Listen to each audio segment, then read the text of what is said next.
प्यारे बच्चों, जमात हफ्तुम के शहरियत में गुज़िश्ता असबाक में हम लोगों ने देखा कि दस्तूर का तारुफ जिस तरह मुल्क, गांव, शहर किसी इदारे का कारोबार चलाने के लिए कानून की ज़रूरत होती है, उसी तरह हमारे हिंदुस्तान के लिए भी कानून की ज़रूरत है और उसी दस्तूर के मुताबिक हमारे हिंदुस्तान का कारोबार चलता है। दूसरे सबक में हमने सीखा भारत के आइन के बारे में।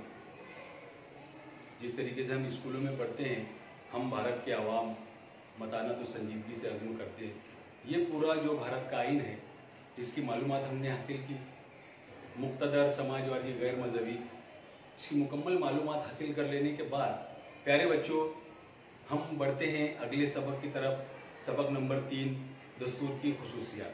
तो प्यारे बच्चों, आज हम देखेंगे दस्तूर की खुसूसियात।